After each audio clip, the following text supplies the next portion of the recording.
لو تناهيتم إلى سر الحياة وصنعتم كائنا حيا نرى.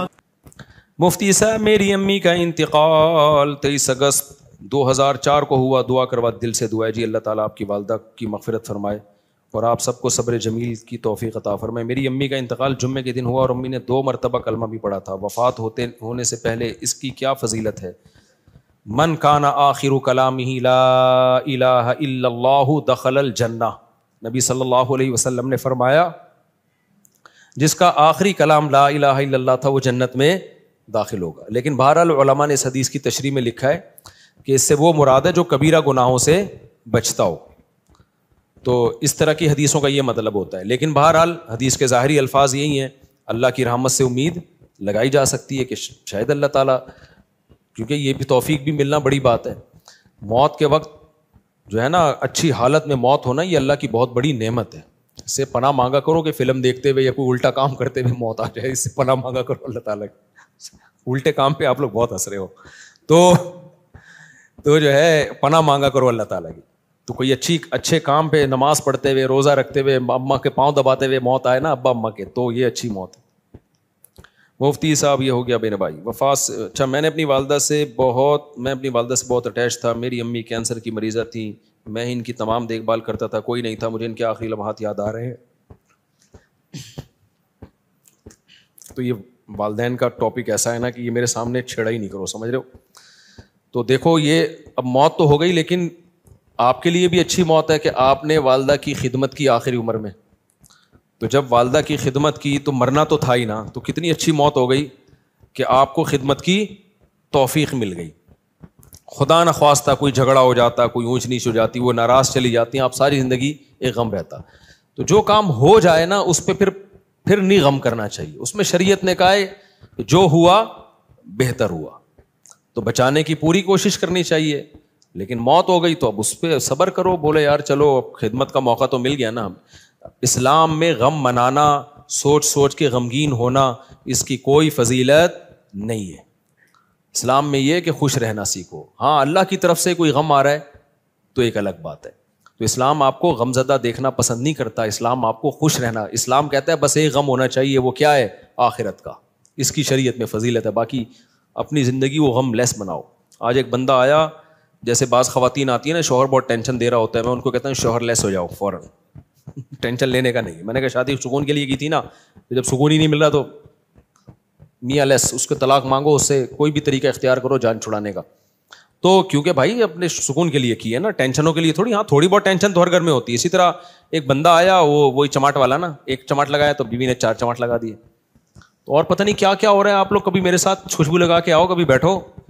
اب ظاہر ہے لوگوں کے راز فاش ہوتے ہیں, اس لیے میں یہ باتیں کرتا نہیں, اور میرا مقصد کسی کا مذاق اڑانا نہیں ہوتا. سب کے ساتھ ایسا ہو سکتا ہے, لیکن میں صرف بتا رہا ہوں کہ سوسائٹی مارکیٹ میں ہو, واٹس گوئنگ آن, مارکیٹ میں ہو کیا رہا ہے. تو ایسے موقع پہ پھر میں لوگوں کو ڈیورس کا مشورہ دے رہا ہوتا ہوں کہ بھائی جب اتنی نوبت ہے تو فارغ کرو میرے بھائی. پھر صبر کا فائدہ نہیں ہے ایسے موقع پہ, کیونکہ شادی سکون کے لیے کی جاتی ہے. تھوڑی بہت ٹینشنیں ہر گھر میں ہوتی ہیں, لیکن ٹینشنوں کی بھی ایک لمٹ ہوتی ہے. کچھ بھی نہیں سن رہی, اپنے آپ کو ماتحتی نہیں سمجھ رہی ہے, تمہیں اس نے خانسامہ بنایا ہوا ہے, اس کو سمجھانے کی ایک لمٹ ہوتی ہے. 6 مہینے اماں کے گھر بٹھا دو, شاید کچھ دن کے بعد ہدایت مل جائے, پھر بھی نہیں مل رہی تو بھائی تمیز سے علیحدگی اختیار کرو. تو وجہ اس کی ہے کہ اللہ نے ہمیں غمزدہ رہنے کے لیے پیدا بولو نہیں کیا. غم ایک ہی ہونا چاہیے, وہ کون سا ہے؟ آخرت. تو خوش رہنا چاہیے انسان کو. اللہ کو خوش لوگ کیا ہیں؟ پسند ہے.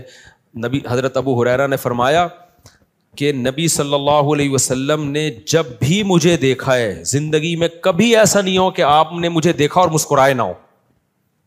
حالانکہ نبی کا غم سب سے بڑا غم تھا نا, امت کی فکر تھی, لیکن اپنے ساتھیوں کے ساتھ ایٹیٹیوڈ کیا تھا آپ کا؟ جب بھی دیکھتے مسکراتے. اور ہم لوگ کیا ہیں, جب بھی دیکھو ایسا لگتا ہے کوئی نیا ٹینشن چل رہی ہے اس کے ساتھ, نئی ٹینشن چل رہی. خوش رہنا سیکھنا چاہیے, سمجھ رہے ہو, مسکراتے چہرے سے ملا کرو, ٹینشن فری. امریکہ میں $10 کی ایک چھولے کی پلیٹ ملتی ہے صبح ناشتے میں نا, پراٹھے کے ساتھ, جو لوکل ہوٹل, جو پاکستانی کے ہوٹل. $10 کا مطلب پتہ ہے کیا؟ 2750. مہنگائی وہاں ہے میرے بھائی, یہاں نہیں ہے.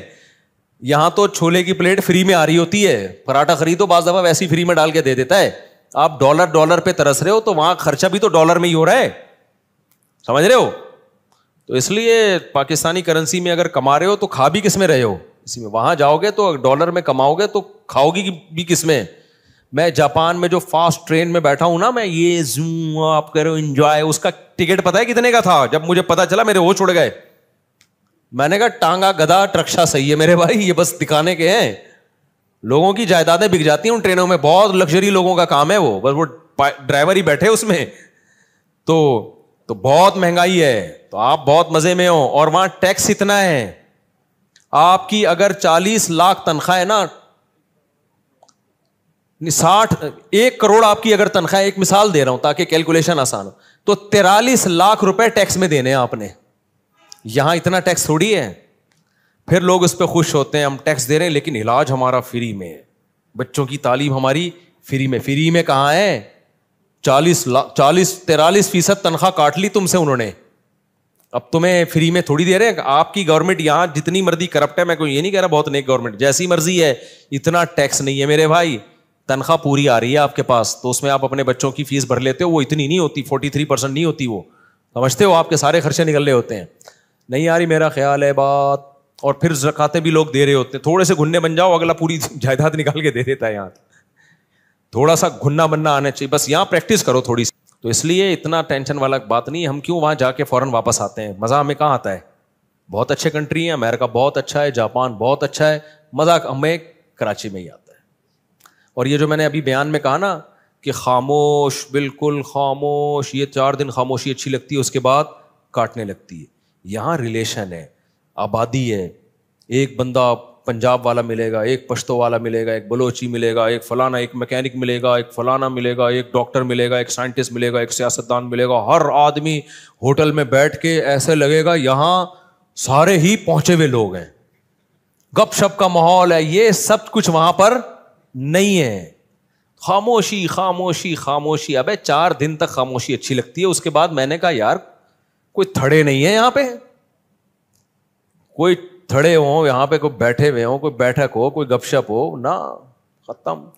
تو ایک رشتے داروں میں ہوتی ہے وہ بھی رشتے بھی کیا ہو رہے ہیں, ختم ہوتے جا رہے ہیں, وہ بھی شارٹ ہوتے جا رہے ہیں. تو بس ہر آدمی انڈیویجولی لائف گزار رہا ہے, تو ایسے تھوڑی, تو ایسے تو زندگی کا سکون تھوڑی ملے گا. تو بہت سی چیزیں ہمارے یہاں پازیٹیو ہیں میرے بھائی, بس دعا کرو ہمارے یہاں صفائی ہو جائے اور لا کچھ قانون مضبوط ہو جائے, تو ہم ان سے اب بہت آگے ہیں. یہ 2 ہی چیزیں نہیں ہیں, اور یہ 2 ہی انہوں نے بیڑا غرق کیا ہوا ہے ہمارا. لیکن جب وہ تو بیڑا گورنمنٹ نے غرق کیا ہوا ہے نا, ہم تو خوش رہنے پر اللہ نے ہمیں پابندی نہیں لگائی. تو آپ اسی کو انجوائے کرو. دیکھو اب کراچی میں برساتی کھڈے کتنے ہو گئے نا بارش ہوتے ہی. اچھا کلائمیٹ ایسا چینج ہوا ہے کہ بارش بھی عجیب قسم کی ہو رہی ہے. ادھر آ رہا ہے کہ جی سمندری طوفان آ رہا ہے, اور واقعی آیا ہوا بھی ہوگا. اس کے پڑوس والے علاقے میں نلکے میں بھی پانی نہیں ہوگا. وہ کہہ رہے ہم تو سمجھ رہے تھے پورا طوفان آ رہا ہے, پانی پانی ہو رہی تھی, نلکے میں بھی پانی نہیں ہے. عجیب کراچی کا وہ, یعنی بارش ایسے ہو رہی ہے, انڈا موڑ پہ ہو رہی ہے, کلندری چوک پہ نہیں ہو رہی. عجیب ہی سیٹ اپ چل رہا ہے, تو انجوائے کرو اس کو. تو وہ دیکھو کتنے کھڈے ہیں نا, وہ ٹک ٹاکر نے کیسا انجوائے کیا کراچی میں بارش میں. جو کھڈے اتنے بات پہ آپ کو چھلانگے مار کے, تو وہ اس نے اولمپک کی تیاری کر رہے ہیں نا گھر میں, لمبی لمبی چھلانگے مار رہے ہیں. ماں نے پوچھا اولمپک کی, کہہ رہے بعد میں پتا چلا یہ کراچی کے کھڈوں کو کراس کرنے کی ٹریننگ لے رہا ہے. میں نے کہا چلو اتنی ٹینشن میں اس نے. تو اس لیے جس حد تک ممکن ہے خوش رہنے کی کوشش کیا کرو. اللہ کو غمزدہ لوگ پسند نہیں ہے, ہر وقت دکھڑے, یہ ہو رہا ہے, فلانا ہو رہا ہے, ڈمکانا ہو رہا ہے. اور اللہ کو خوش لوگ پسند ہے. ہاں دکھ صرف ایک ہونا چاہیے, وہ کیا ہے بھائی, آخرت میں پتہ نہیں کیا بنے گا. اس کے علاوہ اللہ نہیں چاہتے کوئی دکھ ہو آپ کو. دوسری بات یہ کہ گھروں کے جھگڑوں کو بھی بڑھایا مت کرو. گھروں کے جھگڑوں کو, ہمارے ایک دوست تھے سفر میں, ان کا اپنی بیوی سے پھڈا ہو گیا فون پہ, طبیعت سے چل رہی ہے نا, تیری ایسی کی تیسی. وہ ادھر سے اس کو جواب آ رہا ہے, طبیعت سے پھڈا ہوا ان کا. اور اپنے دوستوں کو بھی بتا رہے ہیں میری بیگم نے یہ. ظاہر ہے سب کے سامنے ہو رہا ہے تو پتہ چلے گا نا دوستوں کو کہ یار کیا ہو گیا. بے یار میرا تیری بھابھی نے دماغ خراب کر کے رکھا ہوا ہے یار, یہ ہے ایسے نا. آدھے گھنٹے کے بعد نارمل بیٹھے ہوئے, چائے چل رہی ہے, گپ شپ چل رہی ہے گھر میں, بیگم اور بیگم, وہ میں آ رہا ہوں پرسوں.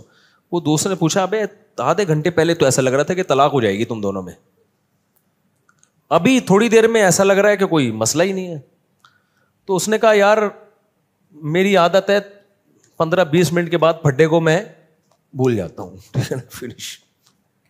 واقعی یہ جن لوگوں کی عادت ہو نا وہی خوش رہ سکتے ہیں اس زمانے میں.